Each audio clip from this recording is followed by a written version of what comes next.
নমস্কার, আমি Rahul Ghosh, co-founder of the SMS digital education. আজকের ভিডিওটা তোমাদের জন্য যারা এই বছর ক্লাস 10-এ উঠলে। প্রথমেই বলি, তোমাদের নতুন জার্নিতে অনেক অনেক শুভেচ্ছা এবং স্বাগত। মাধ্যমিক নিয়ে অযথা এখন থেকে টেনশন বা ভয় না পেয়ে এখন থেকে কিন্তু পড়াশোনাটা শুরু করে দাও। একটা জিনিস মনে রাখবে, যদি সাফল্যটা পেতে চাও তাহলে তোমাদের কিন্তু মূল মন্ত্র হবে কিন্তু ধারাবাহিকতা। তাই একদিন প্রচুর পড়ে নিলাম, বাকি দিনগুলো নষ্ট করলাম, সেটা কিন্তু করা যাবে না। ডেলি একটা 5 থেকে 6 ঘন্টার নিয়ম করে রুটিন সেট করো, যে এই 5 থেকে 6 ঘন্টা তোমরা ঠিকঠাকভাবে পড়াশোনাটা করবে। আর একটা জিনিস যেটা বলবো, বাজারে যে সমস্ত সাজেশন বইগুলো এখন বেরিয়েছে সেইগুলোর পেছনে না দৌড়ে নিজেদের টেক্সট বইটাকে ঠিকঠাকভাবে খুঁটিয়ে পড়ো, তাহলে কিন্তু তোমাদের অনেকটা কিন্তু প্রিপারেশন হয়ে যাবে।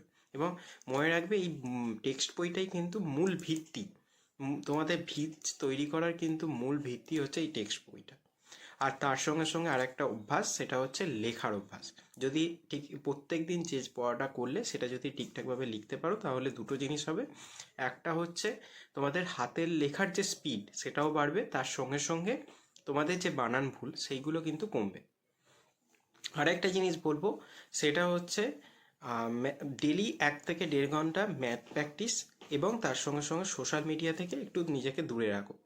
কারণ একটাই বছর, এই একটা বছর যদি তুমি নিজেকে সোশ্যাল মিডিয়া থেকে দূরে রাখতে পারো, তাহলে কিন্তু তোমার সাফল্য কিন্তু আসবেই। আর তার সঙ্গে সঙ্গে যেটা বলছিলাম, যে ম্যাথের প্র্যাকটিসের যে ব্যাপারটা, ম্যাথের প্র্যাকটিসটা কেন করা দরকার, অনেক স্টুডেন্টদেরই ম্যাথে একটা ভয় থাকে। সেটা আমরা দেখেছি যে অনেক স্টুডেন্টদের একটা ম্যাথ মানে বিশাল বড় একটা কিছু। তো সুতরাং সেই জিনিসটাকে না অত ভাবনা চিন্তা করে ম্যাথটাকে ডেলি 1 থেকে 1.5 ঘন্টা প্র্যাকটিস করো, তাহলে কিন্তু একটা টেনশন তোমাদের কিন্তু অনেকটা ক্লিয়ার হয়ে যাবে।